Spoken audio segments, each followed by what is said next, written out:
We'll give it we'll give it 3 more minutes, 3 to 5 minutes maybe for a couple people to show up. If we don't have any more people, then we can just go at it. Karam, how are you? Good. How are you? Good. Thanks for jumping on here. Do you have anything in particular that you want to chat about?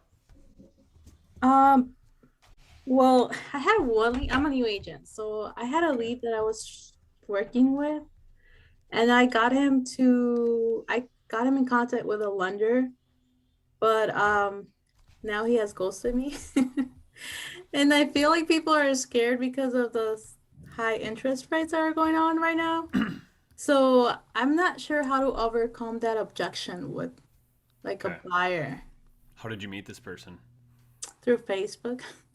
Okay. He has reached out to me through You don't know him Facebook. personally? No, I haven't met him personally, and I Right. tried to like set up a coffee meeting with him, but he told me he works a lot and was pretty busy, only had weekends off. Okay. So, but yeah, like I gave him a lender's information and told him to like, have a chat with the lender and see what they will say regarding his credit stuff. And I wrote him like 2 days ago to see how he was doing, but he just saw my message and hasn't replied back. So Okay. Not unusual. Won't be the last. Move on. Keep him in your keep him there, right? You want to keep tabs on him, but those are the type of people that you're going to put in your system. mhm, So add him to your command. mhm. Put him on a reminder to check in at least once, maybe every couple weeks. And it can be as simple as, "Hey, just checking back. Have you had a chance to speak with your lender yet?" There's a good chance if he hasn't responded to you, he either never filled it out. I don't think he did. Okay, he probably didn't. If you've if you referred him to a lender that you know, like, and trust, he Mhm, probably told you that that person has not filled out an application yet. mhm. Okay, so I wouldn't put too much more energy into him, but I would add him to your system and keep him on some sort of drip campaign, and then go and find another one. Okay. That has happened to all of us numerous times. Not the first, won't be the last. So what type of like overcoming objections do you use with buyers that think interest rates are too high right now? Well, there's a lot of things you can talk about. I mean, one would just be that, and Kathy's on here. Kathy, you probably remember rates in the teens. You're muted. Phil is saying from the background, we're not that old. Well, I'm when did you guys buy your first house? He's teasing you. Oh, all right. 1993. No, Yeah, so maybe they weren't in the teens then, they right? I weren't. think that. Probably like I think 7% probably. Okay. Uh, Karam, the rates right now are still the very, very low. So I think what you have to really understand is, how do we educate our people to understand that yes, they're higher than they were before, but that doesn't make it bad.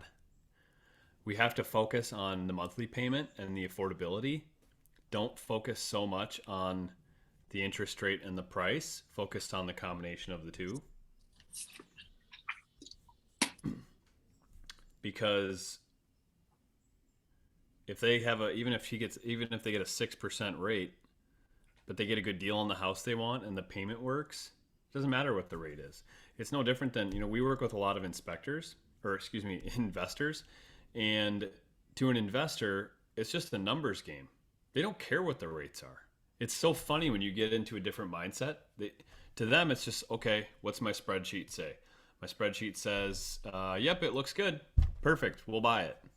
And then you get the people who are so emotionally invested in it that they're so worried about what the interest rate is. And it's like, the interest rate matters, but it's not the end all be all. It's just a little piece of the whole deal. Okay. One thing you could do to maybe, if you're dealing with that objection a lot, maybe partner up with one of your lenders and do like a seminar, do like an online, like a Zoom class, and bring the lender on and just ask questions and go, hey, interest rates are up, right? What does that mean? How high are they? Would you still buy right now? Just start asking lots of questions because people just aren't educated. And I feel like a broken record. We say this literally every time we do one of these things is media skews everything because they depend on clicks. If there's nothing interesting happening in the world, they're going to figure out a way to get people to click on their links. And usually it's negative information that gets people to click. Right? So they're sharing stories that are interest rates are up another point. Well, interest rates actually went down that day. Mortgage interest rates. So being educated and being able to have that conversation with people is going to help you handle those objections. Hey, John, thanks for coming on. Kathy, you have somebody that's an investor. Well, no, not actually. She's a young friend of mine. She and I taught together my last year of teaching. So I was her work mom. Okay. And so she just has gotten a teaching position in Ridgefield. So she's at the point where she just asked me, she texted me yesterday. She said, do you only help people buy or will you help somebody find a rental? So that's when I said rental, I meant she's looking to rent a place. Got it. Okay. Yes. And like I said, I would love to help her because when she can afford a house, I think she would trust me to help her find a house. So what can we don't need to take a lot of time on this. Yeah, my script around that, and actually I get that question a couple times a year. My script around that is usually our market is just not really set up for agents to have their hand in the rental game. Yep. You go to like a New York City, Miami, Los Angeles, those big cities, there's agents who do nothing but lease. They're lease agents and they make really great money. We don't really have that here. Okay. We have access to some rentals in MLS. I don't know if you knew that. I did. I saw some of those. Not very many post in there though. No, it's very limited. Your friend is going to have a better chance if they go on Facebook Marketplace, Zillow, Hot Pads. I think there's a couple other ones. Apartments.com maybe. Okay. So they're going to have a better chance finding something on there. But another thing you can tap into is our market center. Sure. Because a lot of agents have rental properties. Okay. Yep. So you could post in the market center that you have someone with X budget looking for a rental in Richfield or wherever she wants to be. Yep. And you might be the hero that way. Okay. You're probably not going to collect more than like 1 month's rent for finding that person, but that's not the value, right? The value is going to be that you helped her accomplish that. She's going to pass. Teachers are sneezers. And what we mean by sneezers is they're going to go to school and tell everybody about their friend who didn't have to help her with a rental, but did. And she's going to refer you to someone in that school, and then she's going to come back and buy with you when she's done with the rental. When she's ready. Yep. Okay. The other option you have is Home Partners. Are you familiar with Home Partners? I'm not. Okay, anybody that's on this call, this is something you should write down because this is a really cool tool for people who think they want to rent. Okay, so Home Partners of America is the name of the company. If you look them up online, it's totally legit. I've used them many, many times, and it's a very, very simple process. I've used them on the buyer side. I've also represented the seller where the buyer came in and used Home Partners. And essentially what it is Home Partners has their own, basically it's like an approved MLS system on their website. Okay, so you go to their website and you look up all these properties that have been already approved by Home Partners as options for them to purchase. Okay, so what happens is, let's say I'm the real estate agent. Kathy wants to rent a house. Okay, Kathy and I are going to go out and look for houses together that fit her criteria, but my client actually is Home Partners. Kathy's just looking for the house she wants. Once she finds the house she wants, she's going to sign a lease with Home Partners, and Home Partners is going to pay cash for the house. What it does is it takes a market that's very low on inventory for rentals and hard to navigate, and it makes anything on the MLS basically accessible to someone who wants to rent. Okay. And that is a super nice program. The cool thing is they preach transparency, and so when you sign your lease, Kathy, you have year 1, 2, 3, 4, and 5 laid out in front of you as to what your rent looks like every year with the increases, and it never can change. And then across from that are your options to purchase. So let's say you bought your house for $300. Next year, if you want to buy it from Home Partners, it might be $312. The year after that, it might be $322. And then after that, it might be $335. And so on and so on. So after 12 months, if you love the place and you want to buy it, you can buy it for that preset price. If you don't want to buy it, you pack your stuff and you leave. Okay. And they rent it to somebody else. You, as an agent, get paid a full commission Wow. because you get compensated from the seller. So you're getting From the seller, right. compensation. Yep. And here's the crazy thing is back in the heat of the market when stuff was like out of control, you know, January, February, March, when it was like 75 showings, 20 offers, Home Partners is cash. We were coming in and beating people with a Home Partners rent to own program in multiple offer situations, which is super cool. And it's funny because, and I think a lot of people started to catch on to it because I would submit an offer that I thought was really good for someone else, like a standard conventional finance purchase. And the agent would call back and say, we have a cash offer in hand, so it's not looking good. Now I would go, is that a Home Partners cash offer? And they'd go, yeah. I'm like, so there was a lot of cash being thrown around this spring from Home Partners. I can't remember what they spend a year, but I think their goal a couple of years ago was to spend like $10 million a year in the Twin Cities. Wow. Yeah. All right. Thank you. So if you guys want to look into it, I think it would be smart to just go on their website, play around, so that when someone brings it up, like, oh, I want to rent, go, okay, that's cool. But you should check this out because this opens the door to way more opportunities than your standard Facebook Marketplace. Right.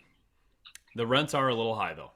So like in a, you know, what would probably be $1,500 if you found it on Marketplace is going to be $1,650 a month with this other company. It's also a really great option for people who are maybe entrepreneurs, like business owners, so they don't have like the W-2 income, or their 1099 they haven't been a business owner long enough, or they're not showing enough profit for a typical bank to go, yeah, sure, we'll finance you. This is a kind of an alternative option. Because I've had buyers come to me who own a business and they gross $1 million a year, but they can't get financed because of debt or whatever other reasons related to their finances. But Home Partners America would be like, yeah, this guy's an A+ renter. And then you go out and you collect a $10,000 check instead of having to say, call me in a year or 2 years, right? Yeah. So, cool. All right. What else, guys? Okay. N. William, you have to tell me your name. Hi, I'm Naomi. Naomi. I saw that on the screen, but you changed it, I think. Yeah, I was trying to connect through my phone, but I was having some audio issues. Got it. Okay. Thanks for coming. Thanks for stopping in. And Heather's here too. Hey, Heather, you don't need to turn it on if you don't want. Sorry, no camera. Full mom mode, she says. I can relate. So what else is going on out there, you guys? What other kind of questions do you have?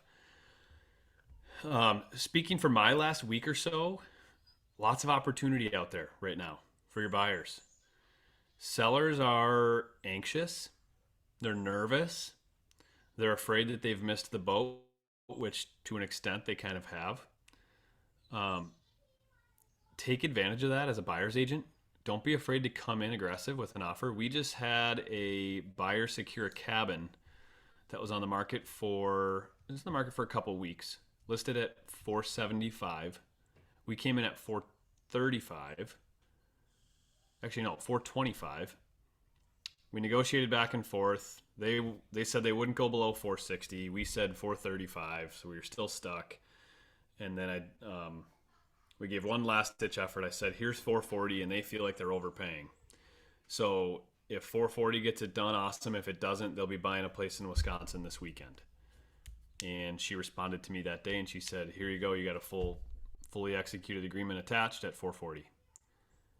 So we're to the point now, you guys, where we're writing contracts well under asking price and getting them. So don't be afraid. If you see something that's been on the market for a week, don't just assume it's going to go for full price or more.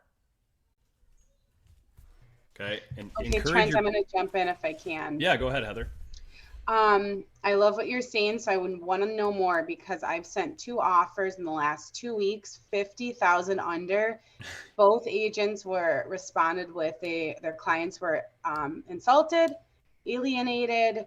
One broker said they no longer want to work with any other offers my agents or my client sends through. So how can one actually broker said, or I'm sorry, she stepped in for the listing agent and she said, Heather, when you're sending offers so under, include some comps in the area. Don't tell us what the tax assessor says because no one likes that. So how can I spice up an email and not like just today another one said I insulted them. Yeah.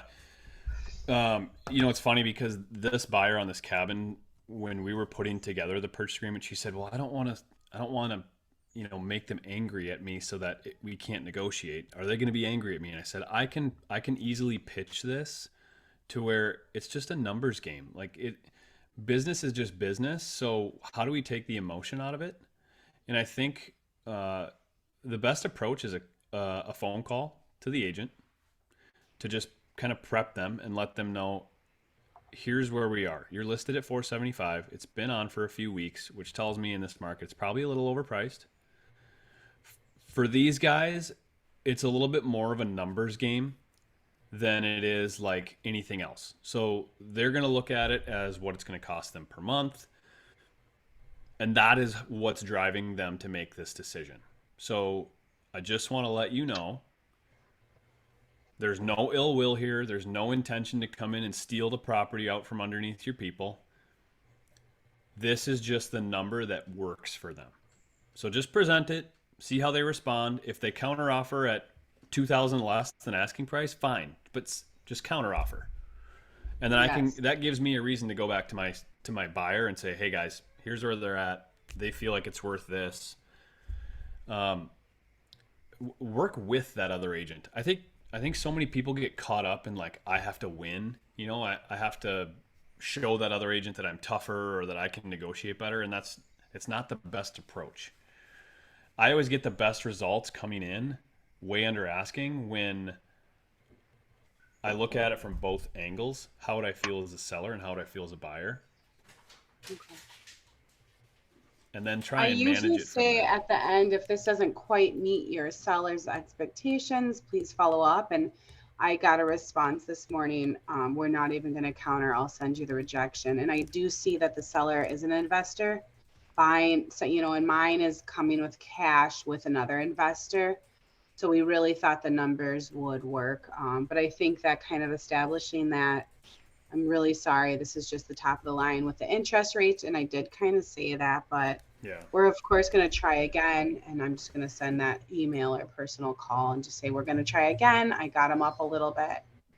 Thank you, Trent. It surprises me that if the seller's an investor, that they can't, that it's not black and white to them, because usually to those guys or gals, it really is. It's like, if somebody comes over to the building that I own and offers me half of what it's worth, I'm not going to get offended about it.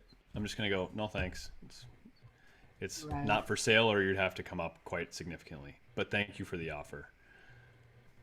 You know what I mean? So it surprises me that, they don't respond like that, but just try and just maybe put a Band-Aid on that relationship with that agent, and maybe even just say, my buyers wanted me to share with you that they certainly didn't mean to make anybody angry. It's just a numbers game for them. So is there a number that works for your people? Because if there is, maybe we can make a deal. Otherwise, a cash buyer is going to walk away. And I tell my sellers this. Here's the thing, you guys. The seller's response is really only as good as the agent who's coaching him or her. Do you understand what I mean by that? If the agent is telling the seller, oh, this offer's terrible, we shouldn't even respond to this, the seller's going to agree. So you have to understand that there could be a bug in the seller's ear, which is that agent you're talking to. A lot of times, if you can get into an agent and make them understand why your number came in at what it did, they'll start to sell it for you to that seller, and then all of a sudden the seller's on board. In fact, this cabin one we're talking about right now, these guys were adamant that it was worth $475 because they put a dome, I don't even know what you call it, a dome home. It's like a dome bedroom on the deck that was 10 grand. They paid someone $5,000 to assemble it. They changed the staircase out from a spiral to straight. They put all this money into it. But here's the thing. The buyer actually felt that they were going to go back to a spiral staircase. The dome was so poorly done that they're going to rip it down. The deck that they built it on needs to be reconstructed because it's on 2x8s and it's not up to code with 2x8s when it's 16 feet long. And guess who's buying this house? A licensed contractor and his wife who's also licensed. So that gave me, they took pictures on the showing and I responded to her and I said, look, I totally understand these updates are great for what they did. It was an Airbnb. You also have to understand this guy's a contractor. The bathroom that they updated, here's a cracked shower insert. It was broken. Whole bathroom's gonna have to get redone. The caulking everywhere was an absolute mess. It looked like a toddler did it. I mean, it was like smeared everywhere. It was terrible. So all these things are actually gonna end up, what you guys think was a value add is actually costing money because these guys are gonna have to come in and rip it out and redo it. And then she brought me a signed agreement not long later. So keep in mind, the seller's only as good as their agent for the most part. You really have to make sure that agent is on your side. So be buddy with them. Hopefully that helps, Heather. Anybody else got anything they want to talk about? Did we get any comments on the Facebook thing that I did? I know I threw up there like some opportunity. I would say as we head into a shifting market, it would behoove you guys to really understand investment properties, how to have those conversations. Not only because your clients will love you for it, but you all should be investing in real estate as well.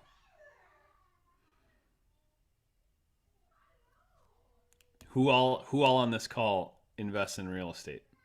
Raise your hand. None? Okay. I'm going to tell you something that I wish somebody would have told me when I was brand new, or even just my first couple of years. You have a clear advantage when it comes to investing in real estate as a licensed realtor. You have access to all the information. You know how it works. You know the process. You get paid to buy your properties. If you go buy a $200,000 house, you get paid $6,000. That's a portion of your down payment. If worst case scenario, the property flops, you can sell it, and you get to sell it at half of what most people have to pay to sell property, because you're not going to pay yourself. You're going to just pay one agent. You should all have on your list of things to accomplish in the next 2 years to secure an investment property, because it will change your entire life. The leverage you can get from that, the tax incentives and the tax write-offs are unbelievable. As a real estate professional, you get absolutely incredible tax benefits from owning real estate that anybody who's a W-2 employee cannot have. In fact, one of my really good friends, he's now a retired Delta pilot. He's got 5 investment properties, and I told him what our one investment property will do for us in our tax liabilities, and he about threw up. He's like, how do I do that? I'm like, well, you need to do 750 hours a year in real estate business and have your license. And he's like, yeah, I'm not doing that. So, but it's a huge head start to growing wealth in a really big way. And your people, you have to educate your database and your friends and your family on how to do the same thing. I had the most fulfilling weekend because this cabin property that I'm telling you guys about, do you guys remember seeing that? I posted it in the market center as an Airbnb. I said, hey, if anybody's looking at investing, this thing, here's the numbers. They started renting it out in May, and it's grossed 16,000 since then. I also posted that in a private Facebook group called the Zold Inner Circle. That's our brand, is Zold. So for you guys that don't know us, this is our brand. And I posted it in there. One of our past clients saw it. She drove up and looked at it with a friend of mine who lives up that way, who's also an agent. And they wrote an offer and bought it over the weekend. All because I haven't even been in the house, you guys. My friend Brandon met them at the place, opened the door, called me. I wrote the offer, submitted it. I'll have a $12,000 paycheck, and I didn't even get in my car. All because I shared opportunity. I shared opportunity with people who want that opportunity, and I'm educated enough to have those conversations with them. So when they look at this and they go, well, Trent, how's this thing going to perform? I was able to say, there's this website called AirDNA. Go on AirDNA and run that zip code and take a look at occupancy rates, nightly rates. You want to get an idea of seasonality, things that are important to people up there, Lakeshore, all this stuff. And then if you need, I'll run a numbers scenario for you on this spreadsheet that I use, and you guys can make a decision from there. She's like, well, it'll probably be mostly personal use, and we'll just rent it out occasionally to kind of break even. So they didn't even ask me to run numbers, but I absolutely can, and I will run numbers for people. And that's a skill that you guys should all have too. Because in a shifting market, guess who's going to be starting to buy up all the properties? Anybody want to say?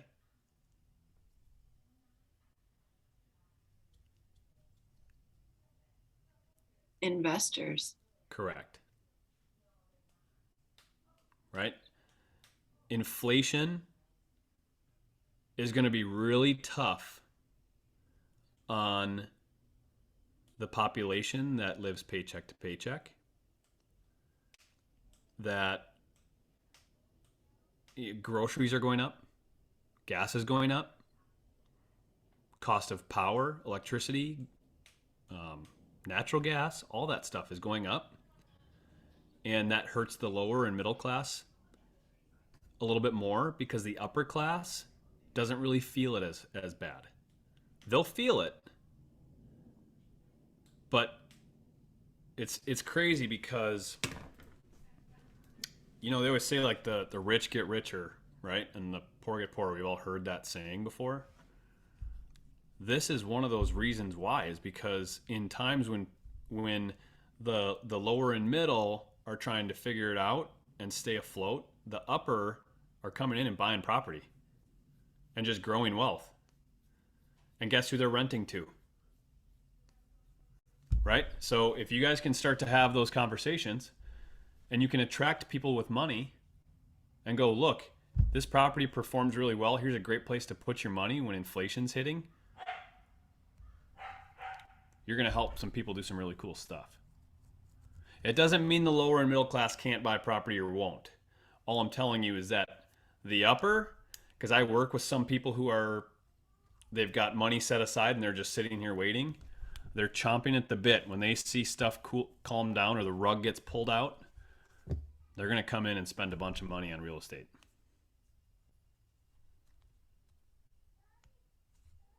right? The stock market does, what are they? I think I think like the typical numbers a broker would use is like the stock market gets you kind of 7 to 9% annually, roughly over time, right? Right now it's down, way down.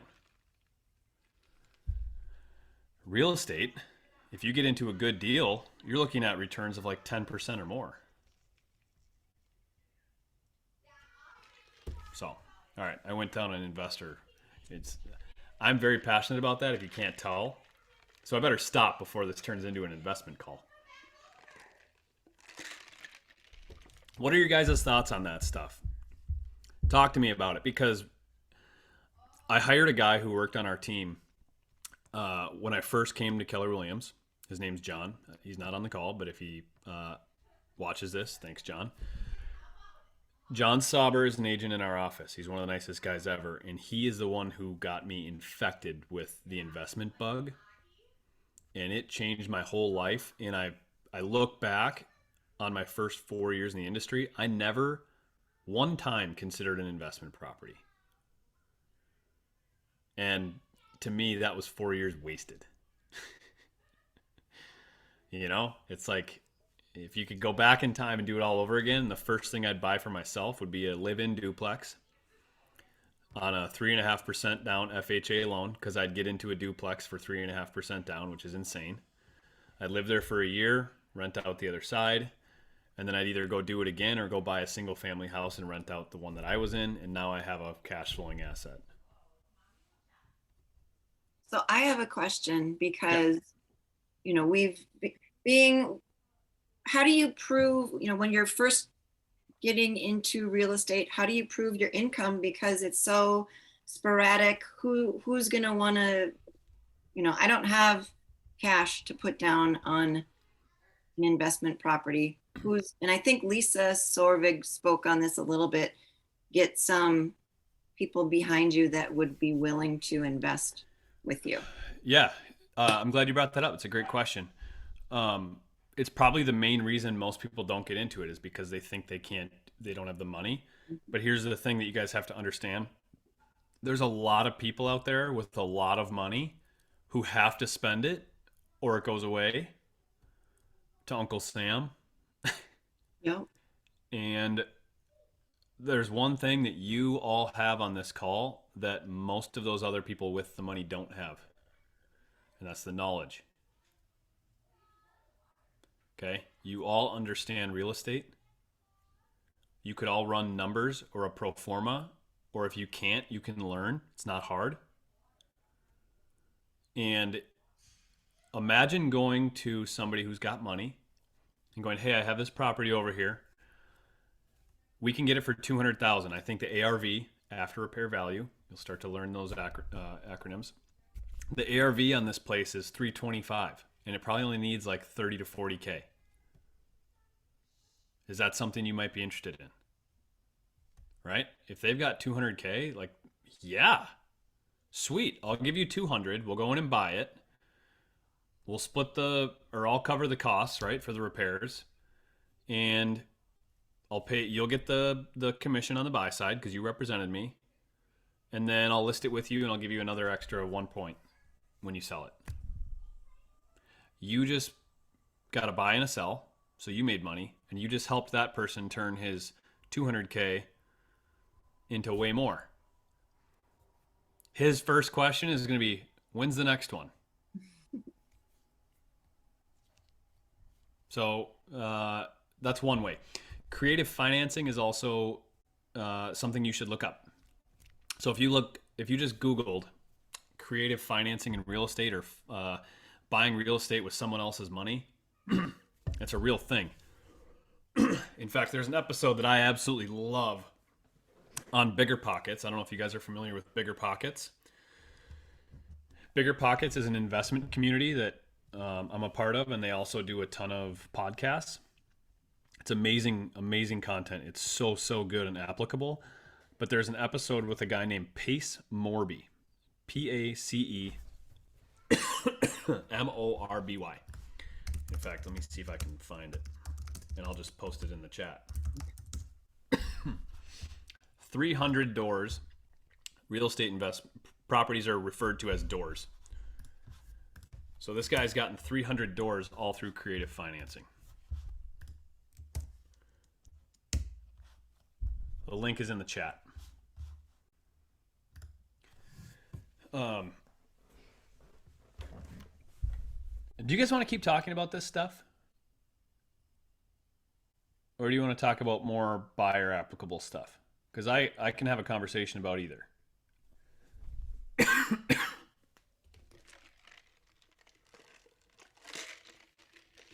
Naomi, Heather, John, Karam, do you want to talk about investment stuff?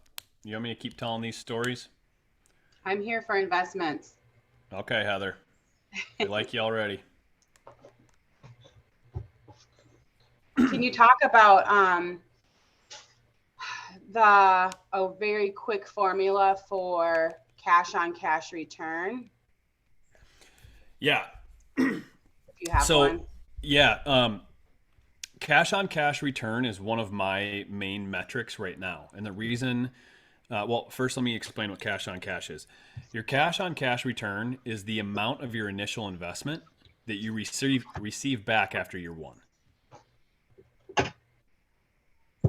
Okay, so if you invest 100,000 and your property nets you 50,000, you've got a 50% cash on cash return. That would be very good.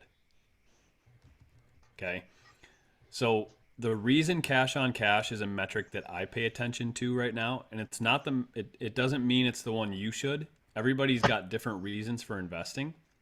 But the reason cash on cash is important to me right now is because I'm at a point in my life where I'm in growth mode, and I want to recoup my cash back as fast as I can so I can redeploy it. So to give you an example, the building that we bought in Hastings, I was able to buy that on a 10% down contract for deed. And what I love about that is we bought it for what I believe to be under market value. So when we go to pay this guy his balloon payment, we shouldn't have to bring any more cash to closing, because you're going to need 20% down to buy an investment property. And we only put 10.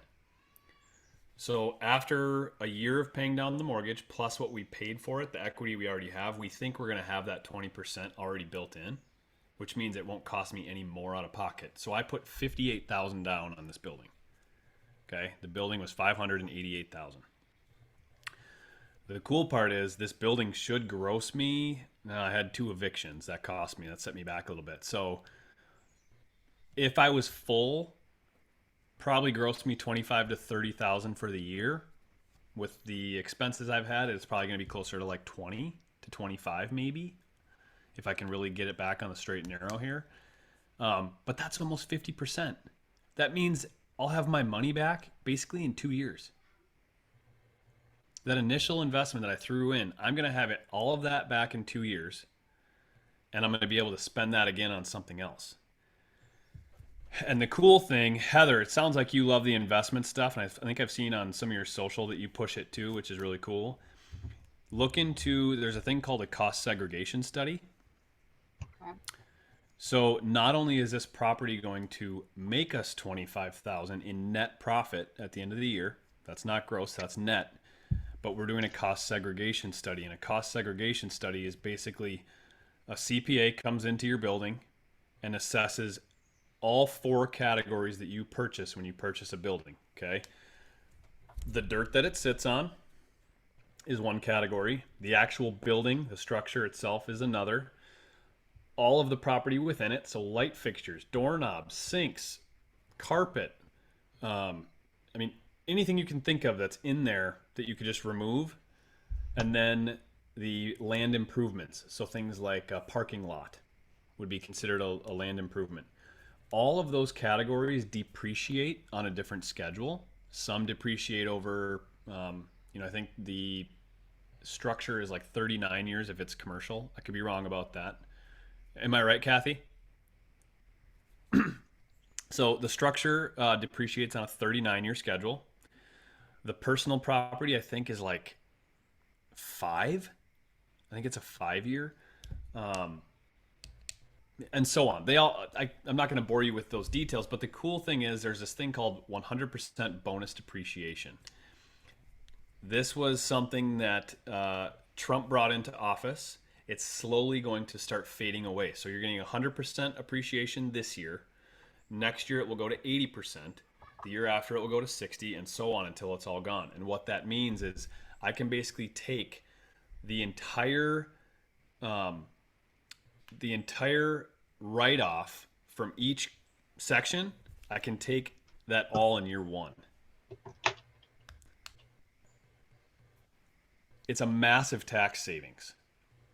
So the building will bring me $25,000, and I'll probably save in actual money, not like a percentage. I'll probably save over $30,000 in taxes that I would otherwise have to pay Uncle Sam just for owning this building.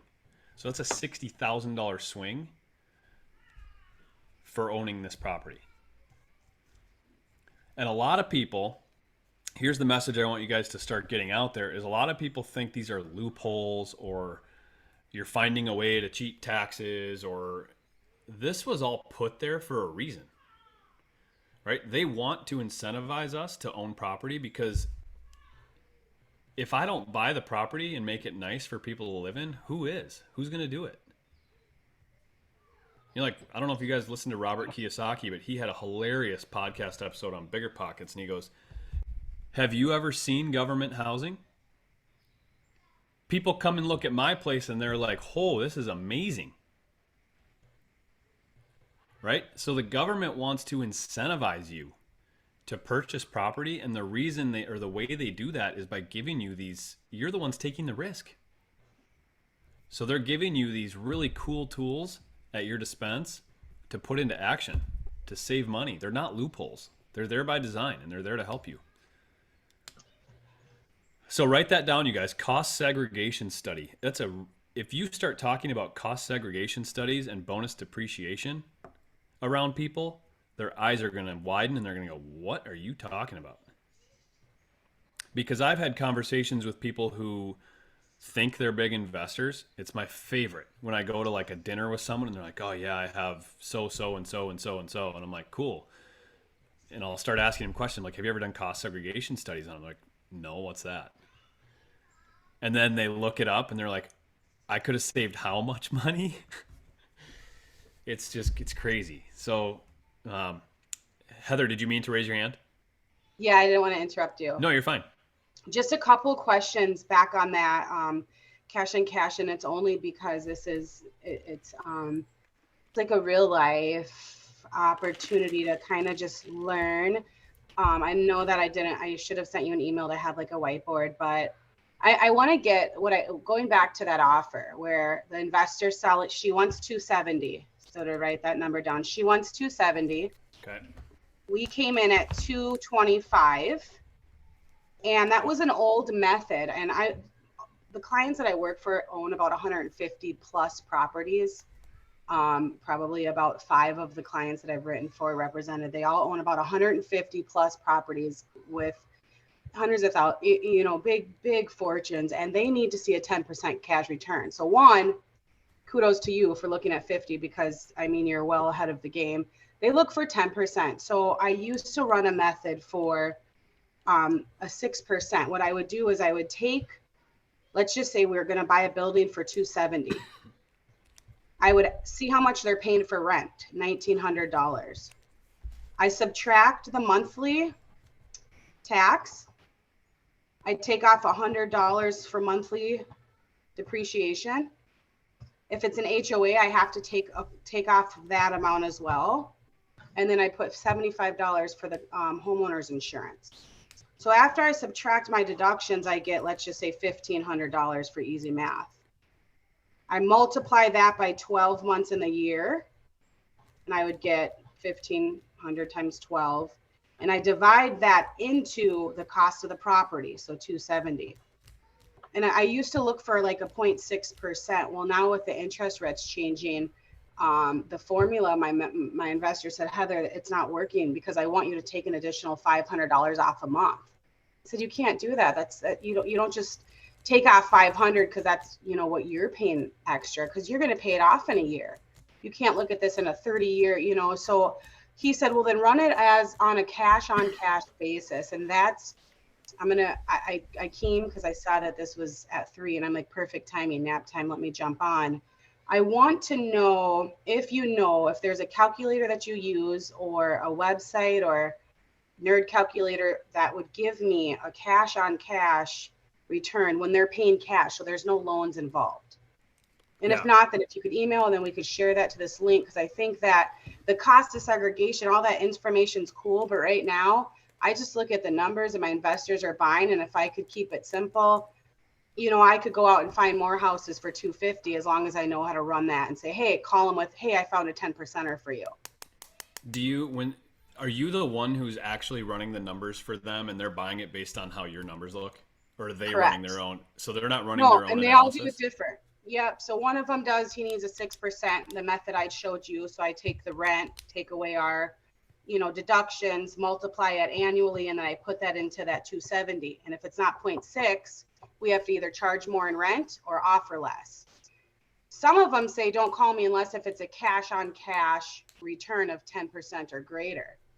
And to be honest, I just probably could research the formula. If you want to email me one that you use, because the ones that I found online, most of them are based off of if you're getting a loan. So that changes things because there's PMI or different types of. A lot of times what I'll do just to get a really fast number is if you pull up the property on HomeSpotter, you can play with all the numbers, right? Have you done that? Yes. Okay, so you go in there, play with the numbers, see what that monthly payment's going to look like, and multiply that by 12, and add on a few other little expenses if you need to, whatever your people want to add on there, and then go and figure out what you're going to gross a month in rent and add that up and minus it. Right? So you're going to take your gross minus your monthly, and whatever that number is, then you can easily figure out your cash on cash. It's going to be that divided by whatever amount they're putting. That makes sense. Because at 220, we were at like $125. And that was with me looking at like that 30-year schedule though. So it threw the numbers off a little bit. And even HomeSpotter only offers 15 or 30 years. So it still is going to throw the number off. But I think that I get what you're saying. It'll at least give you what I always look for is, before I take my in-depth look, it has to work on there first. Like if I pull the numbers up and do that little quick thing and it's not even close, I'm not even going to go into my sheet. Okay, so use HomeSpotter to kind of, okay.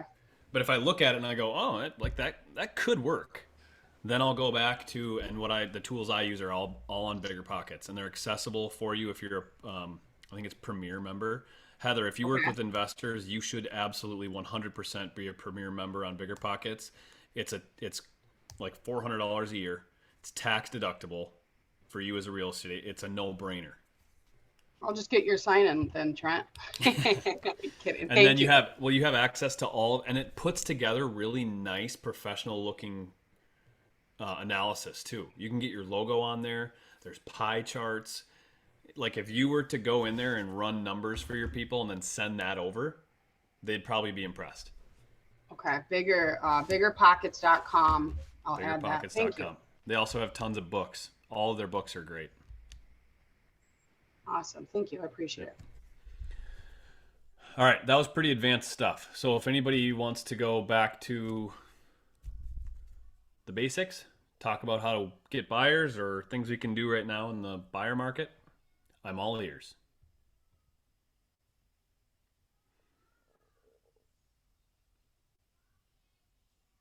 And if we don't have anything more, then we're going to spend the last 10 minutes sharing ahas. Karam, I saw you think over there when I said that. You're like, oh shoot, what's my aha?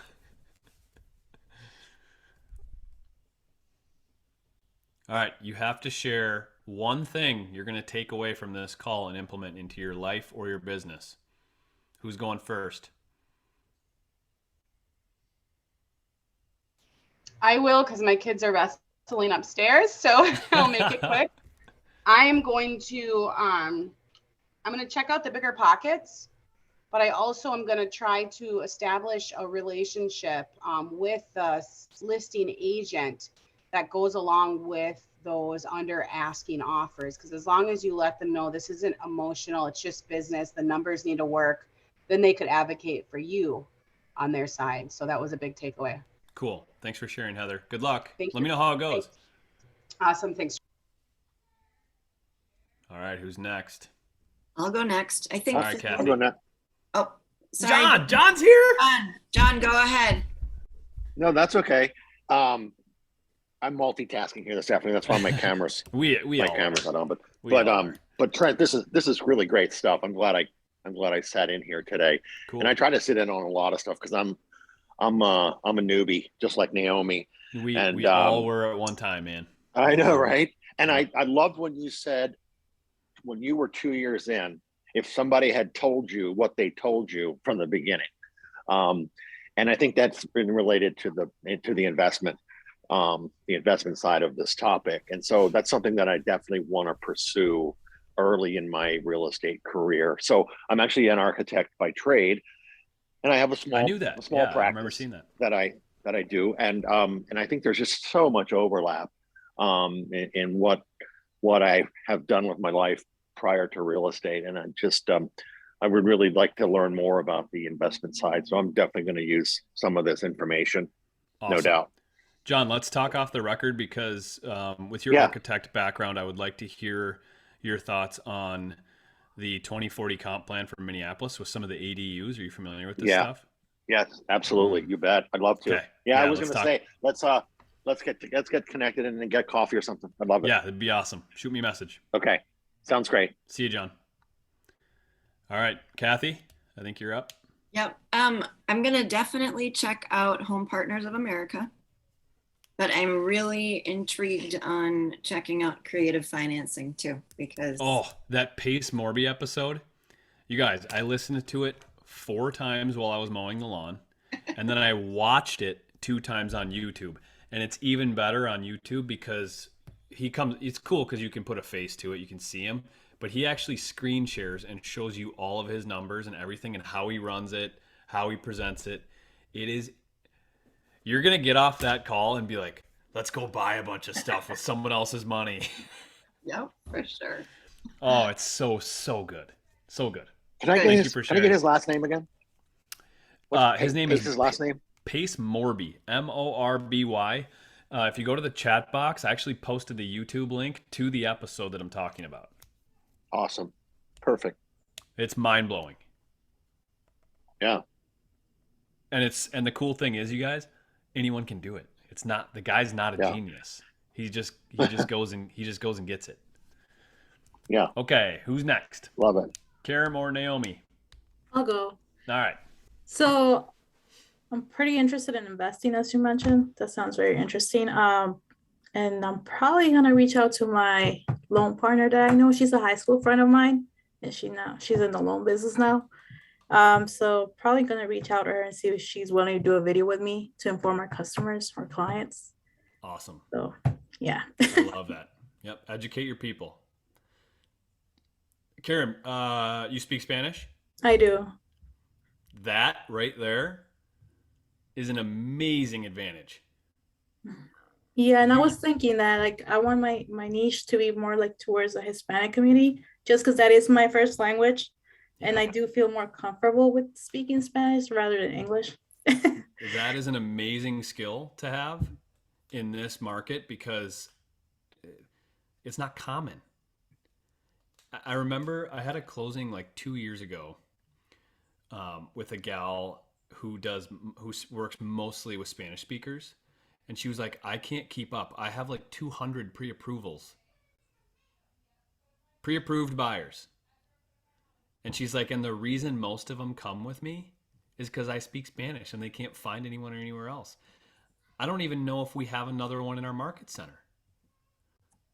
I'm not sure. I think I am the only one, but I don't know. I think you might be. And you know what's really funny is I remember like a year or two ago, I was telling Jared, I'm like, we need Spanish speakers. Like we need to go after some Spanish speakers because they come to us and they want help, and I can't refer them to anybody because I don't know anyone in the market center.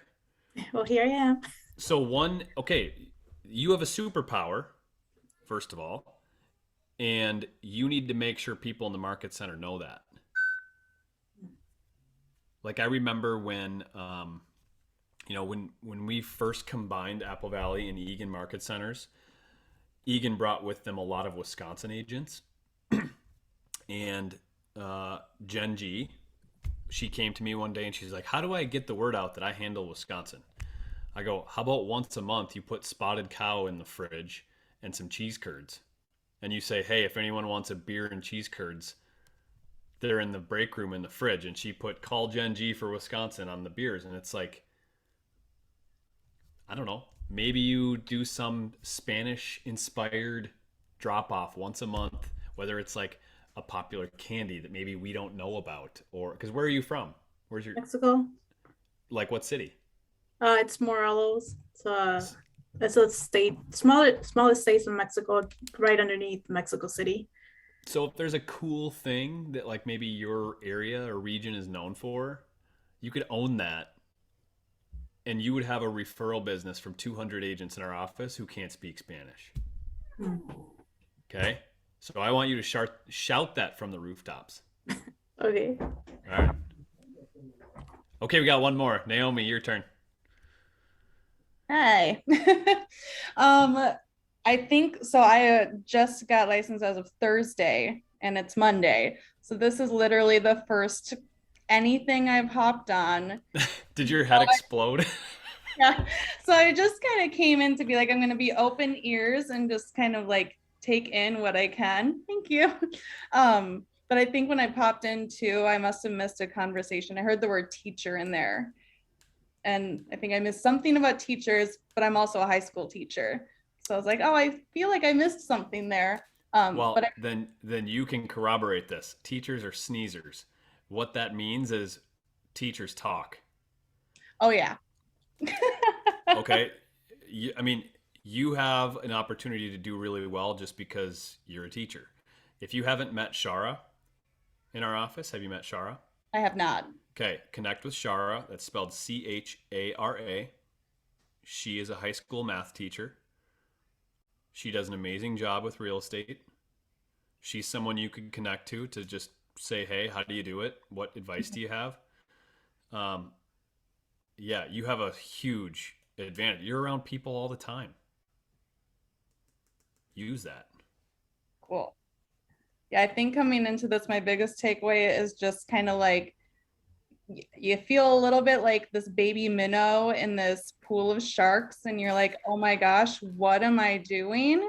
And then the more that I'm just connecting and talking to people, and when you said like the make buddies with the other agent, like you're all in this together, you're not against one another.